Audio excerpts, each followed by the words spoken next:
Hey there, and welcome into another episode of A for Effort, coming to you with a quality movie review. I'm your host, Matt, and on today's episode, we're going to break down Den of Thieves. But before we do that, let's give thanks to our official sponsor, MoviePass. $9.95 a month gets you one movie a day at local cinemas in your area. Check MoviePass.com for theater listings.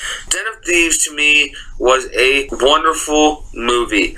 It was a great theater experience, wonderful popcorn flick. A movie of this type, the kind of heist movie, has been done so many times, and I kind of was expecting it to be your typical heist movie, but it really took me by surprise that it wasn't. When I did my most anticipated episode a few weeks ago, I said I thought it would be like Assault on Precinct 13. I thought it might be like Training Day, but it really caught me by surprise as this movie went along that it kind of took and pulled from different movies and really ended on a note that I didn't expect it to end on. First-time director Christian Gudgast pulls together a B-list star-studded cast. Like I say B-list, I know that's wrong, but a lot of these actors in these movies aren't like going to get into your top-notch big blockbuster thriller. I know people see Gerald Butler as this big blockbuster guy, but I'm not a fan of his work for the most part.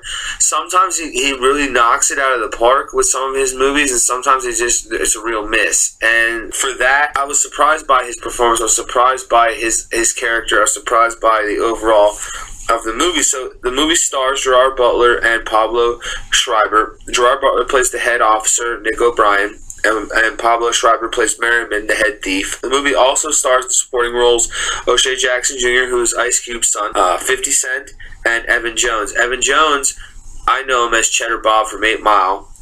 And Pablo Schreiber, if you don't know who that is, I know him as Pornstache from Orange is the New Black. The movie has a lot of twists and turns as to like what movies it's like, what movies it's not like, all this stuff. And like I said, it can be one of those movies where sitting there going, oh, it's like this one, or oh, it's like this one, oh, it's like that one, and I'm going to go through like how the movie played out for me, but I really wanted to get into the nitty gritty of the performances. Like, they really killed it. It was a really great performance that these guys really crushed. I just can't speak highly of O'Shea enough. He really is killing it. Like, I liked him playing his father in Straight Outta Compton. He truly is a rising star, and I really hope that he gets the chance to really shine here in the future and really get out of that shadow that is his father and really just be the best that he can be. And I think this movie is the first step in that direction. So the movie opens.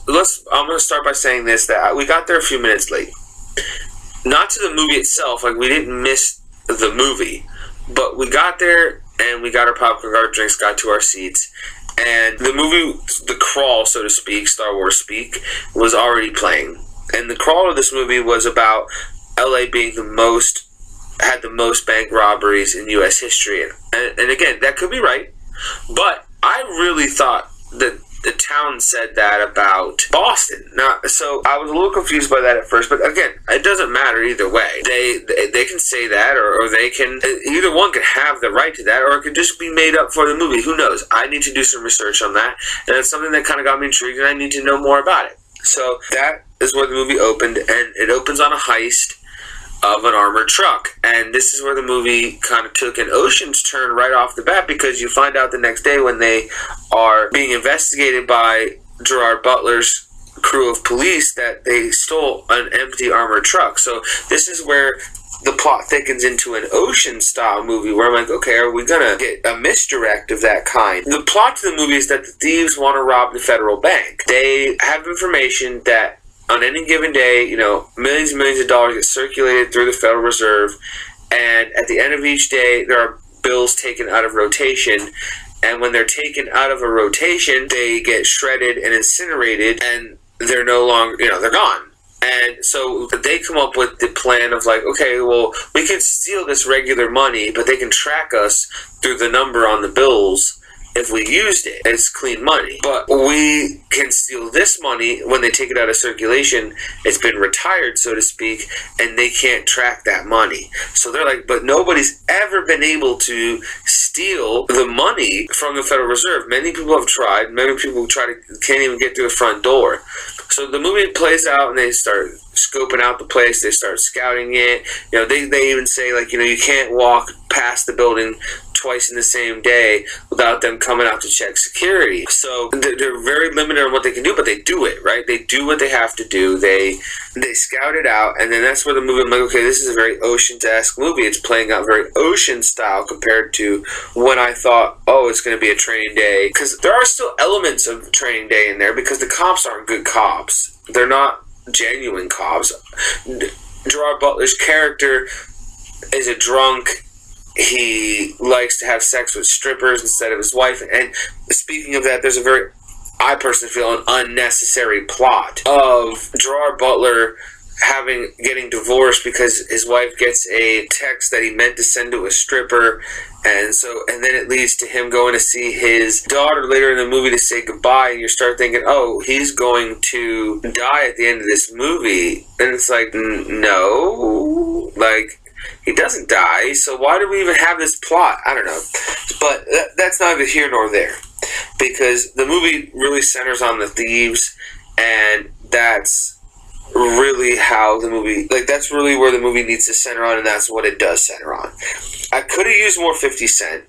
He's kind of billed to me, like, I saw the trailers, and it was kind of billed that he was more of the movie, and that's okay. Like, and I didn't necessarily need more or need less of him. I just felt like, wow, he got billed as a top performer in this movie, and he kind of wasn't. Like, he was just a background character, and that's okay. But he had some of the funnier moments in the movie, and I could have used more of that. I really liked that it didn't use too much gunfighting.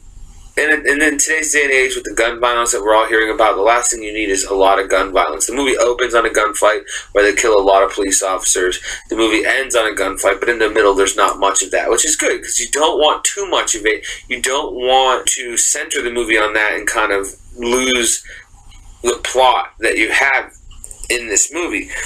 So I really, really enjoyed where it went. And so as the movie progresses along and you see the heist taking place and you're seeing, okay, they stole the armored truck so they can break into the Federal Reserve using the armored truck. And then once they steal the money and they get away and it turns over on, and then the cops follow them, they know they know that they just stole, and they know that they're going to try to get away. They realize they're being followed by the police, and they just stop and have a gunfight with them, and you're like, okay, somebody might end up like the town. There's a possibility, like, spoilers for the town, they kill everyone in that movie. Jeremy Renner's character dies. The Irish gangsters all die. Like, the only character that makes it out of that movie is Ben Affleck, and so it's like, wow, this movie might turn out like the town. Like, maybe that's where they're stealing their, I don't want to use the word stealing, maybe that's where they're gathering some of their plot from. But in the end, it really kind of turns and molds into this Usual Suspects-esque plot, which I wasn't expecting. And I'm not going to spoil who does the usual suspecting, but it really caught me by surprise, and that's what ends up making this movie really, really, really good. I was pleasantly surprised by that, and I'm going to finish up by saying I'm giving this movie an A+ because of that. I left the movie theater being able to talk about this movie for hours because I was really intrigued by the plot, by the way it ended, by the acting, by the story. We talked about it over dinner, and we had a really, really good time with this. So I honestly was just really impressed by the movie that I came out of, and for that, it gets an A+. If you have a movie pass, use it, go see it. If you don't, it's not one of those movies I'm going to say, hey, go spend the $12 to $15 at your movie theater to go see it. But it does get the A+ because it's a good movie. You know, wait for the red box if that's the way you have to see it. Torrent it online if that's the way you have to see it. But see it. It's a good movie. Like, use use the means you have to see this movie. It's really, really good. And with that, that's going to complete today's episode. I'm really trying to further all means of spreading the word on this podcast, and I hope that everyone is enjoying the episodes I'm bringing to you. Like, share, comment. Let me know what you think.